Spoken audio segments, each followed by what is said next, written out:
빈처. 그것이 어찌 없을까? 아내가 장문을 열고 무엇을 찾더니 입안 말로 중얼거린다. 무엇이 없어? 나는 우두커니 책상머리에 앉아서 책장만 뒤적뒤적하다가 물어보았다. 모본단 저고리가 하나 남았는데. 나는 그만 묵묵하였다. 아내가 그것을 찾아 무엇하려는 것을 아니라 오늘 밤에 옆집 할멈을 시켜 잡히려 하는 것이다. 이 2년 동안에 돈 한 푼 나는 데는 없고 그대로 줄이면 시장할 줄 알아. 기구와 의복을 전당국 창고에 들이밀거나 고물상 한 구석에 세워두고 돈을 얻어오는 수밖에 없었다.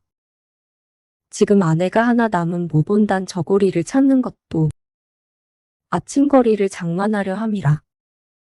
나는 입맛을 쩍쩍 다시고 폈던 책을 덮으며 후에 한숨을 내쉬었다.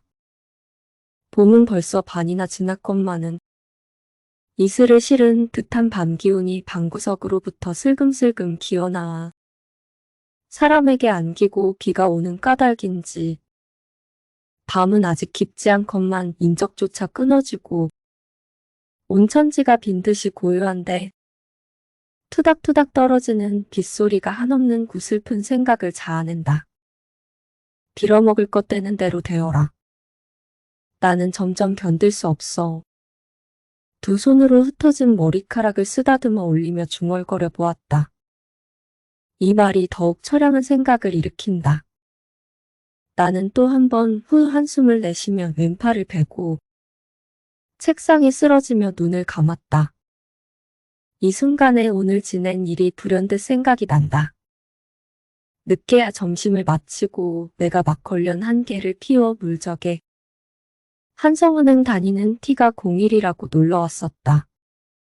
친척은 다 멀지 않게 살아도 가난한 꼴을 보이기도 싫고 찾아갈 적마다 무엇을 끼어내라고 조르지도 아니하였건만 행여나 무슨 구차한 소리를 할까 봐서 미리 방패막이를 하고 눈살을 찌푸리는 듯하여 나는 발을 끊고 따라서 찾아오는 이도 없었다.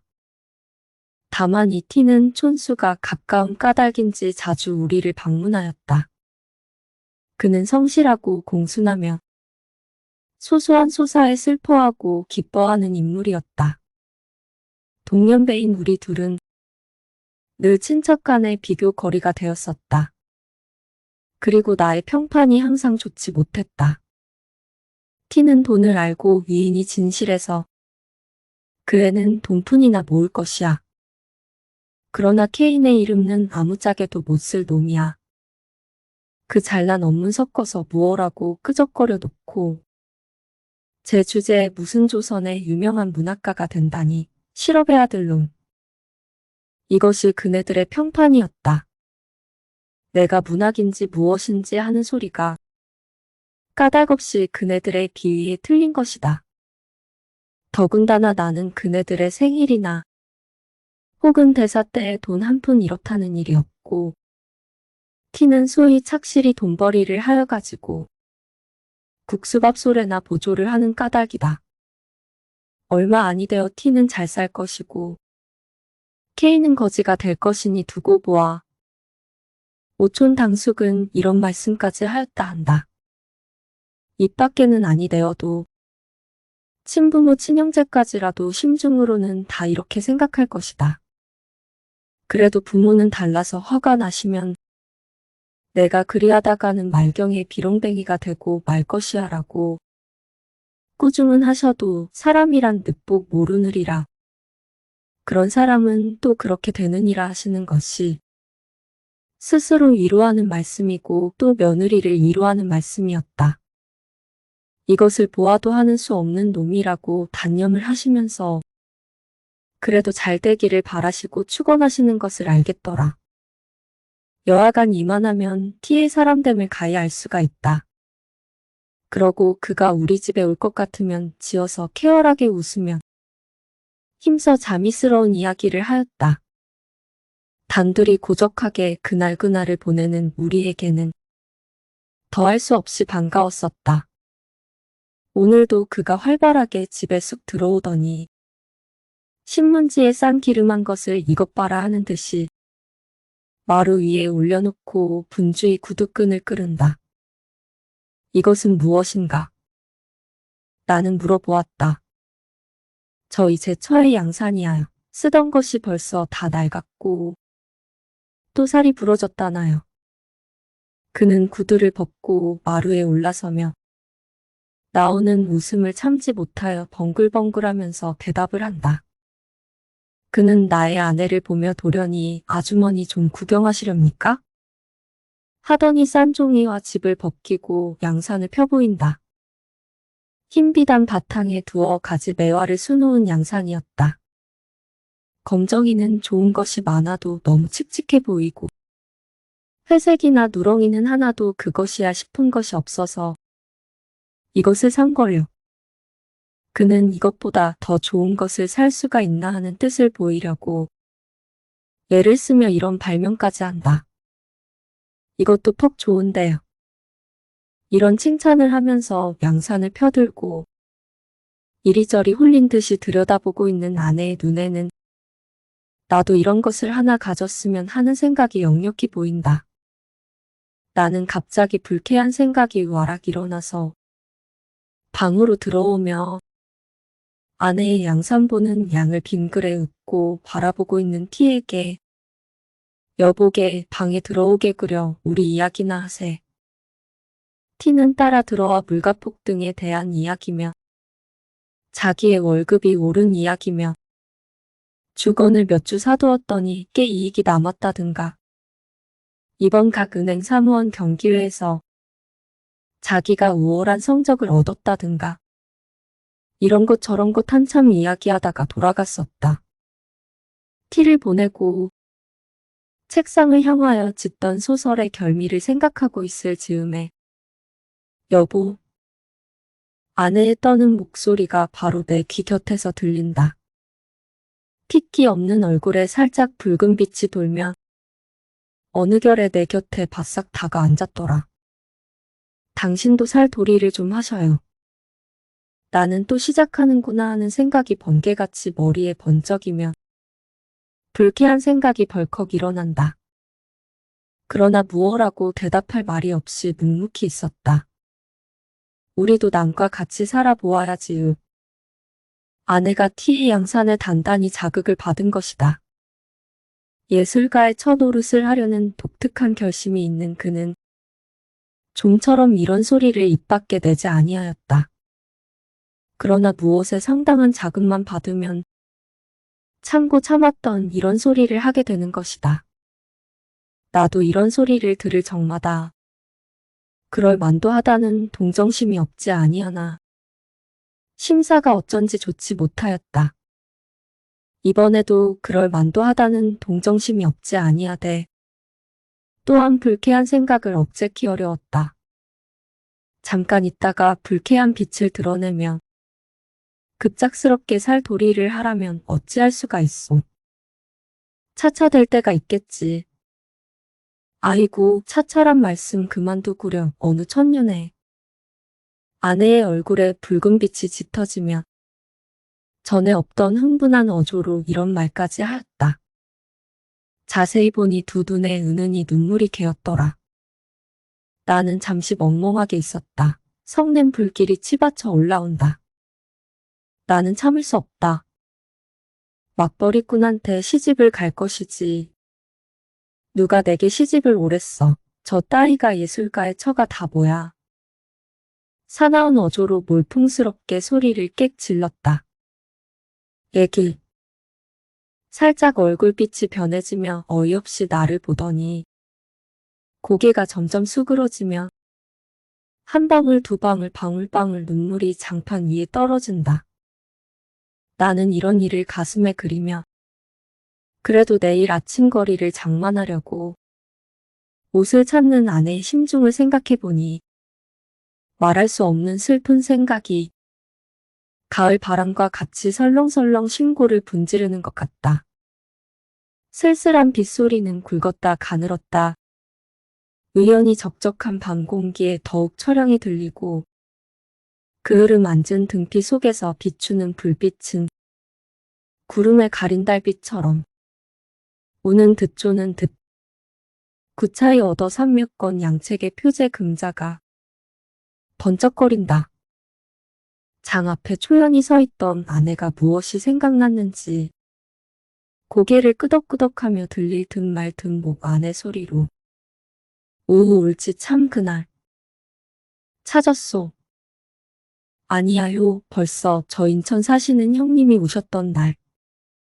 아내가 애써 찾던 그것도 벌써 전당포에 고운 먼지가 앉았구나. 종지 하나라도 차근차근 아랑곳하는 아내가 그것을 잡혔는지 아니 잡혔는지 모르는 것을 보면 빈곤이 얼마나 그의 정신을 물어뜯었는지 가히 알겠다. 한참 동안 서로 아무 말이 없었다. 가슴이 어째 답답해지며 누구하고 싸움이나 좀 해보았으면 소리껏 고함이나 질러보았으면 실컷 울어보았으면 하는 일종 이상한 감정이 부글부글 피어오르며 전신에 이가 스물스물 기어다니는 듯 옷이 어째 몸에 끼어 견딜 수가 없다. 나는 이런 감정을 노골적으로 드러내며 점점 구차한 살림에 실증이 나서 못 견디겠지?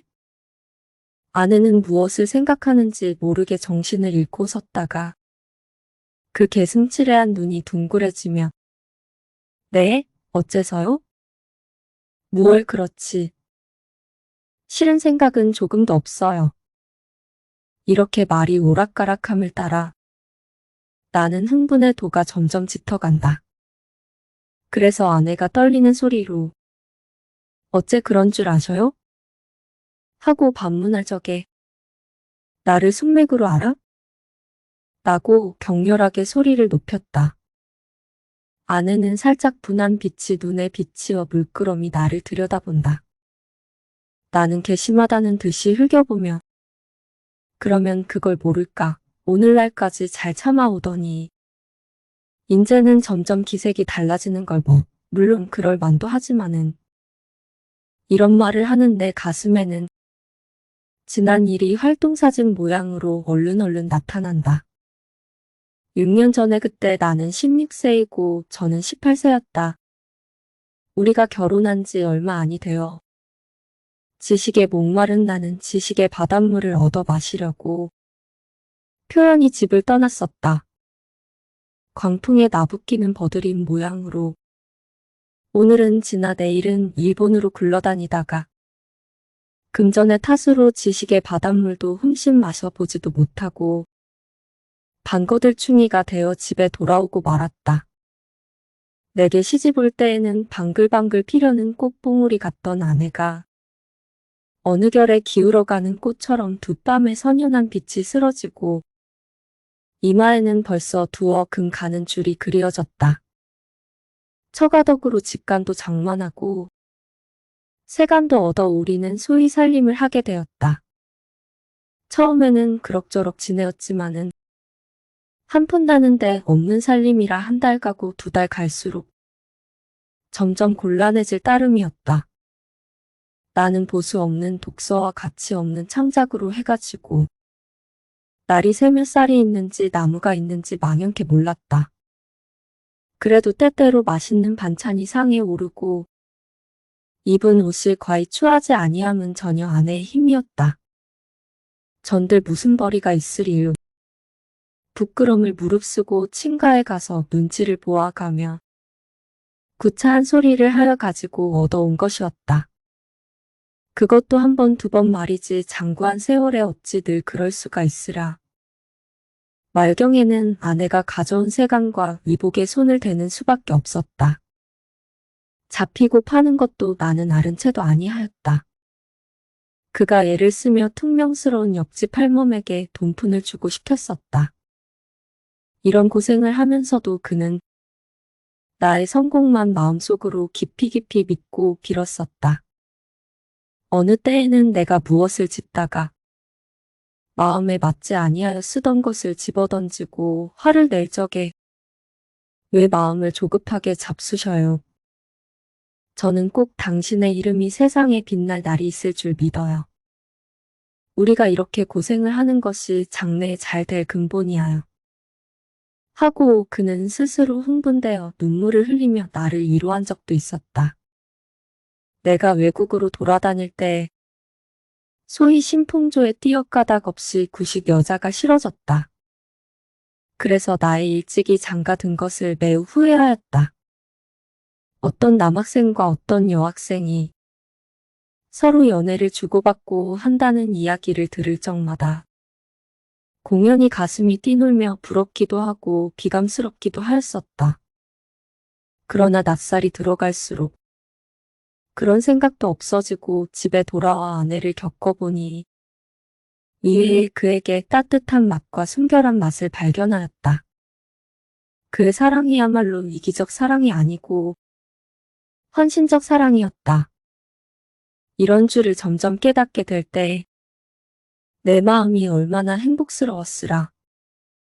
밤이 깊도록 다듬이를 하다가 그만 옷 입은 채로 쓰러져 고나게 자는 그의 파리한 얼굴을 들여다보며 아, 나에게 위안을 주고 원조를 주는 천사여.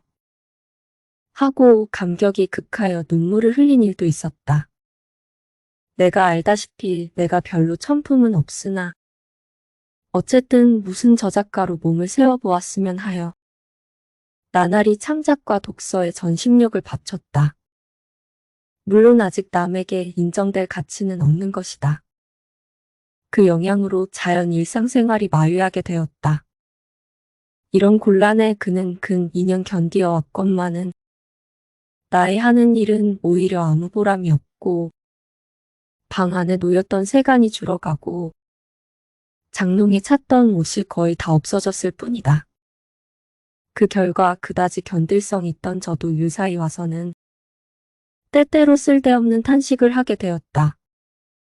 손잡이를 잡고 마루 끝에 우두커니 서서 하염없이 먼 산만 바라보기도 하며 바느질을 하다 말고 실심한 사람 모양으로 멍멍이 앉았기도 하였다. 창경으로 비치는 어스름한 햇빛에 나는 흔히 그의 눈물 머금은 근심 있는 눈을 발견하였다. 이럴 때에는 말할 수 없는 쓸쓸한 생각이 들며 이럽시 마누라 하고 부르면 그는 몸을 흠칫하고 고개를 저리로 돌리어 치맛자락으로 눈물을 씻으며 네 하고 울음에 떨리는 가는 대답을 한다.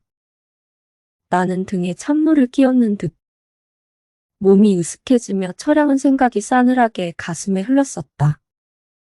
그렇지 않아도 자비하기 쉬운 마음이 더욱 심해지며 내가 무자격한 탓이다.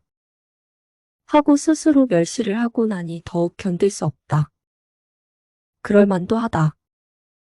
는 동정심이 없지 아니하되 그래도 그만 불쾌한 생각이 일어나며 계집이란 할 수 없어. 혼자 이런 불평을 중얼거리었다. 환등 모양으로 하나씩 둘씩 이런 일이 가슴에 나타나니 무엇라고 말할 용기조차 없어졌다. 나의 유일의 신앙자이고 위로자이던 저까지 인제는 나를 아니 믿게 되고 말았다. 그는 마음속으로 내가 6년 동안 내 살을 깎고 점이었구나. 이 원수야. 할 것이다. 이렇게 생각함에 그의 불같던 사랑까지 열거져 가는 것 같았다. 아니 흔적도 없이 사라지고 만 것 같았다. 나는 감상적으로 허둥허둥하며 낸들 마누라를 고생시키고 싶어 시켰겠소. 비단옷도 해주고 싶고 좋은 양산도 사주고 싶어요. 그러길래 왼종일 쉬지 않고 공부를 아니하오. 남 보기에는 편편히 노는 것 같아도 실상은 그렇지 않아. 본들 모른단 말이여. 나는 점점 강한 가면을 벗고 약한 진상을 드러내며 이와 같은 가소로운 변명까지 하였다. 웬 세상 사람이 다 나를 비수하고 모욕하여도 상관이 없지만 마누라까지 나를 아니 믿어주면 어찌한단 말이오. 내 말에 스스로 자극이 되어 마침내 아, 길이 탄식을 하고 그만 쓰러졌다. 이 순간에 고개를 숙이고 아마 하염없이 입술만 물어뜯고 있던 아내가 호련. 여보. 울음소리를 떨면서 무너지는 듯이 내 얼굴에 쓰러진다. 용서. 하고는 북받쳐 나오는 울음에 말이 막히고 불덩이 같은 두 뺨이 내 얼굴을 누르며 흑흑 느끼어온다. 그의 두 눈으로부터 샘솟듯 하는 눈물이 제 뺨과 내 뺨 사이를 따뜻하게 젖어 퍼진다. 내 눈에서도 눈물이 흘러내린다. 뒤숭숭하던 생각이 다 이 뜨거운 눈물에 봄눈 슬듯 쓰러지고 말았다. 한참 있다가 우리는 눈물을 씻었다. 내 속이 얼마큼 시원한 듯하였다. 용서하여 주셔요. 그렇게 생각하실 줄은 몰랐어요. 이런 말을 하는 아내는 눈물에 불어오른 눈꺼풀을 아픈 듯이 꼼적거린다. 암만 구차하기로니 실증이야 날까요? 나는 한 번 먹은 마음이 있는데 가만가만히 변명을 하는 아내의 눈물 흔적이 어릉어릉한 얼굴을 물끄러미 바라보며 겨우 심신이 가뿐하였다. 어제 일로 심신이 피곤하였던지 그 이튿날 늦게야 잠을 깨니 간밤에 오던 비는 어느 결에 그치었고 명랑한 햇발이 미닫이에 높았더라. 아내가 다시금 장문을 열고 잡힐 것을 찾을 즈음에 누가 중문을 열고 들어온다. 우리는 누군가 하고 귀를 기울일 적에 밖에서 아치 하는 소리가 들렸다. 아내는 급히 방문을 열고 나갔다. 그는 처가에서 부리는 할멈이었다. 오늘이 장인 생신이라고 어서 오라는 말을 전한다. 오늘이야. 참 옳지. 오늘이 2월 13 날이지. 나는 깜빡 잊었어. 나시는 딱도 하십니다. 어쩌면 아버님 생신을 잊으신단 말씀이요. 아무리 살림이 잠이가 나시더라도 시큰둥한 할멈은 선웃음을 쳐가며 이런 소리를 한다. 가난한 살림에 골몰하느라고 자기 친부의 생신까지 잊었는가 하매 아내의 정지가 더욱 측은하였다. 오늘이 본가 아버님 생신이라요. 어서 오시라는데. 어서 가구려. 당신도 가셔야지요. 우리 같이 가셔요. 하고 아내는 하염없이 얼굴을 붉힌다. 나는 처가에 가기가 매우 싫었었다.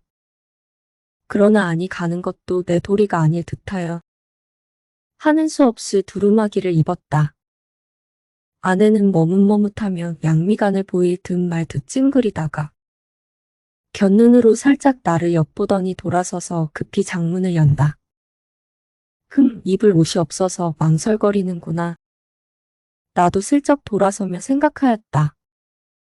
우리는 서로 등지고 섰건만 그래도 아내가 거의 다 빈장 안을 들여다보며 입을 만한 옷이 없어 눈살을 찌푸린 양이 눈앞에 선연함을 어찌할 수가 없었다. 자, 가서요. 무엇을 생각는지 모르게 정신을 잃고 섰다가 아내의 부르는 소리를 듣고 나는 기계적으로 고개를 돌리었다. 아내는 당목옷을 갈아입고 내 마음을 알았던지 나를 위로하는 듯이 방글에 웃는다. 나는 더욱 쓸쓸하였다. 우리 집은 천변 배달이 곁에 있고 처가는 안국동에 있어 그 거리가 꽤 멀었다. 나는 천천히 가느라고 가고 아내는 속히 오느라고 오건만은 그는 늘 뒤떨어졌었다. 내가 한참 가다가 뒤를 돌아보면 그는 늘 멀리 떨어져 나를 따라오려고 애를 쓰며 주춤주춤 걸어온다. 길가에 다니는 어느 여자를 보아도 거의 다 비단 옷을 입고 고운 신을 신었는데 아내만 당목옷을 허술하게 차리고 청목당해로 타박타박 걸어오는 양이 나에게 얼마나 애연한 생각을 일으켰는지. 한참 만에 나는 넓고 높은 처가 대문에 다다랐다. 내가 안으로 들어갈 적에 낯선 사람들이 나를 흘끔흘끔 본다. 그들의 눈에 이 사람이 누구인가? 아마 이 집 하인인가 보다 하는 경멸이 여기는 빛이 있는 것 같았다. 안대천 가까이 들어오니 모두 내게 분분히 인사를 한다.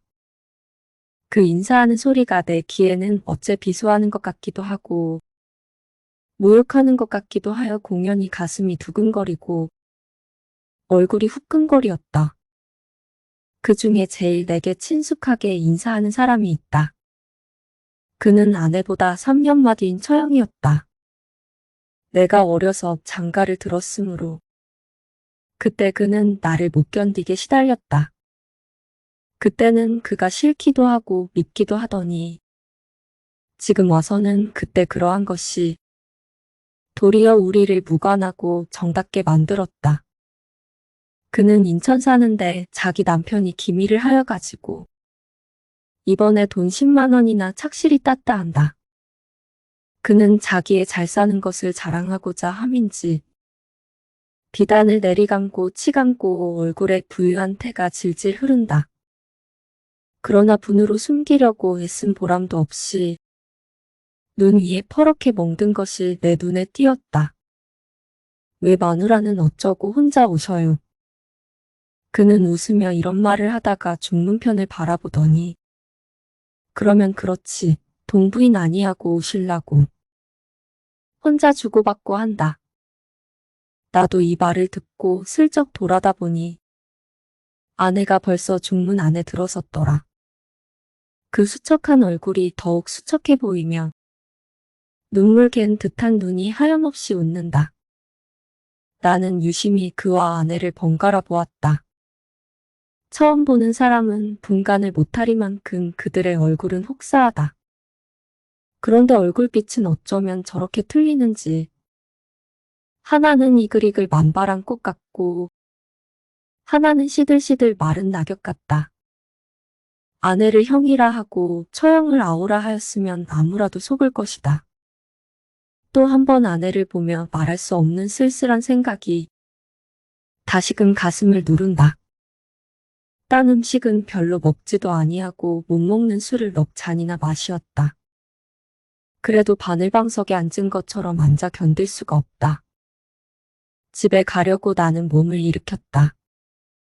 골치가 띵하며 내가 선 방바닥이 마치 폭풍에 도도하는 파도같이 높았다 낮았다 어질어질해서 곧 쓰러질 것 같다. 이 거동을 보고 장모가 황망히 일어서며 술이 저렇게 취해 가지고 어디로 갈라고 여기서 한잠 자고 가게. 나는 손을 내저으며 아니에요. 집에 가겠어요. 취한 소리로 중얼거리었다. 저를 어쩌나. 장모는 걱정을 하시더니 할멈 어서 인력거 한 채 불러오게. 한다. 취중에도 인력거를 태우지 말고 그 인력거 삼을 나를 주었으면 책 한 권을 사보련만 하는 생각이 있었다. 인력거를 타고 얼마 아니 가서 그만 잠이 들고 말았다.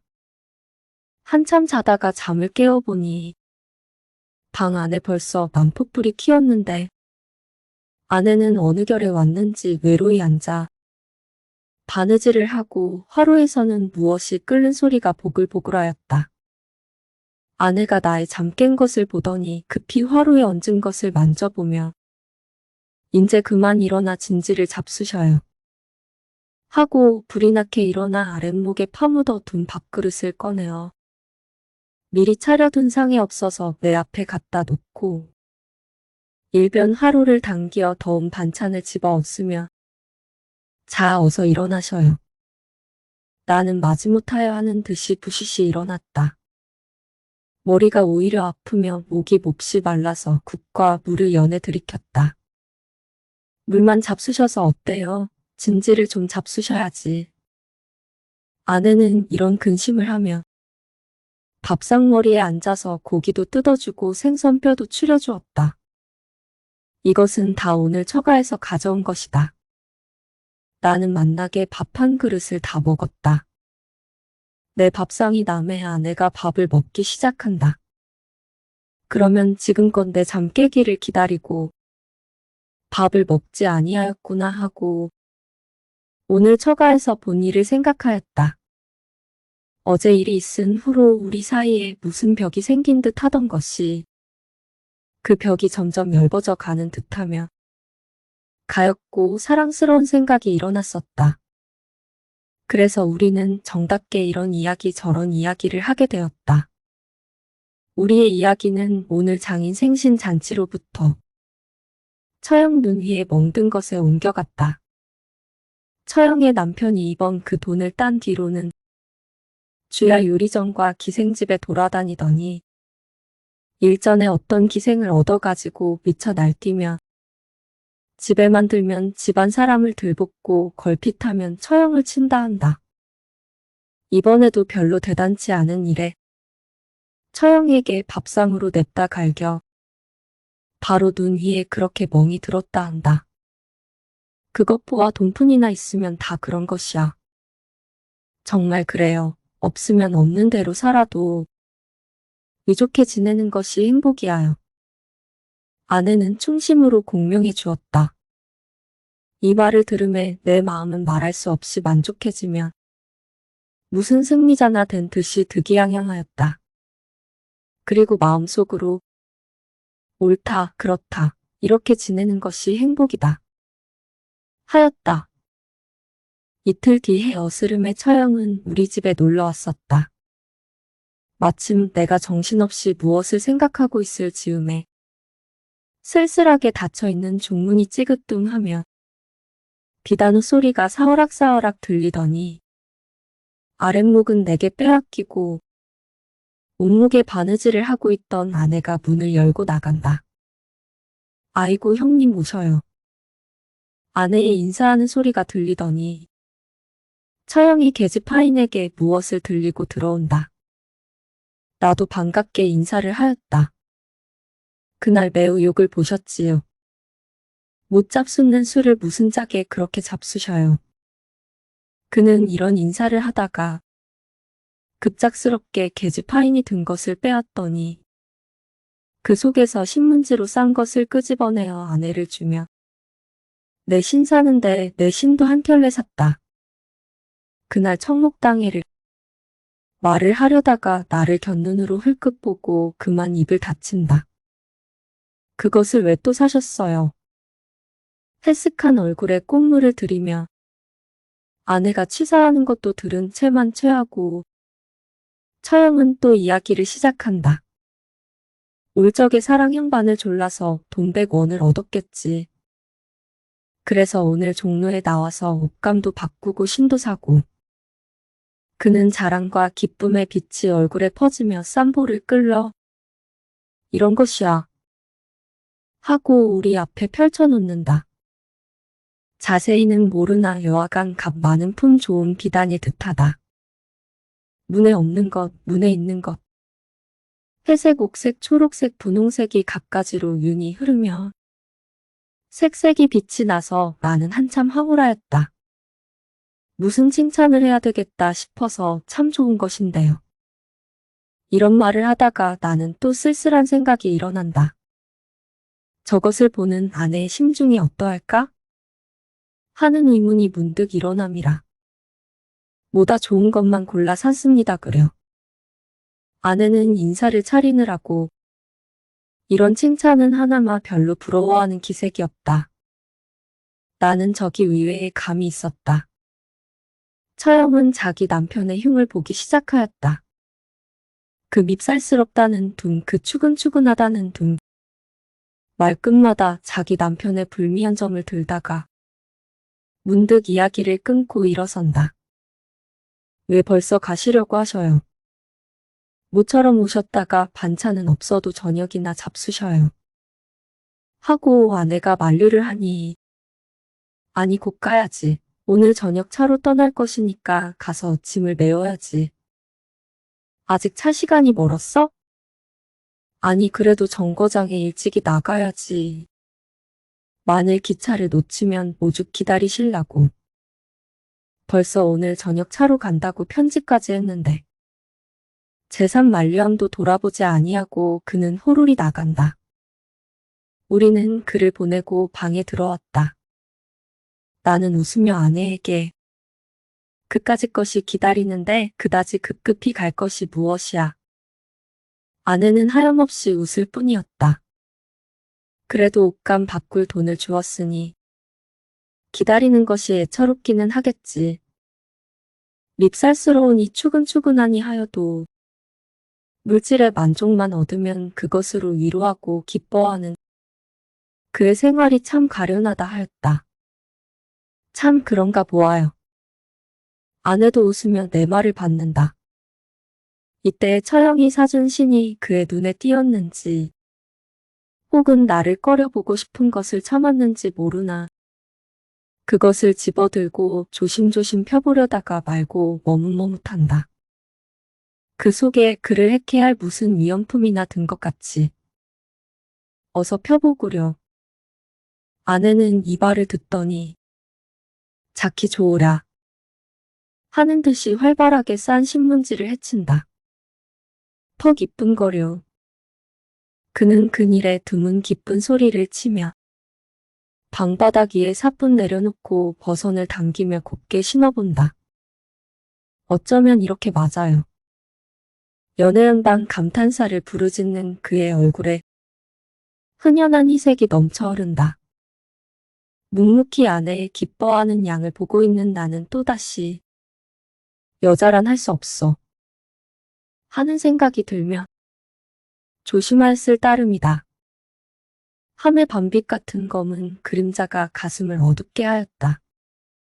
그러면 아까 처형의 옷감을 볼 적에도 물론 마음속으로는 부러워하였을 것이다.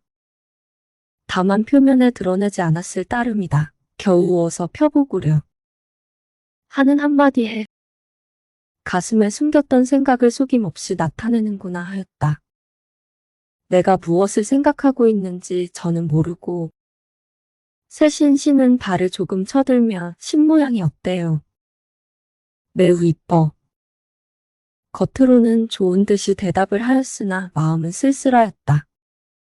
내가 제게 신 한 켤레를 사주지 못하여 남에게 얻은 것으로 만족하고 기뻐하는도다. 웬일인지 이번에는 그만 불쾌한 생각이 일어나지 아니하였다. 처형이 동서를 밉다거니 무엇이니 하면서도 기차를 놓치면 남편이 기다릴까 염려하여 급히 가던 것이 생각난다. 그것을 미루어 아내의 심사도 알 수가 있다. 부득이한 경우라 할 일 없이 정신적 행복에만 만족하려고 애를 쓰지만은 기실 부족한 것이다. 다만 참을 따름이다.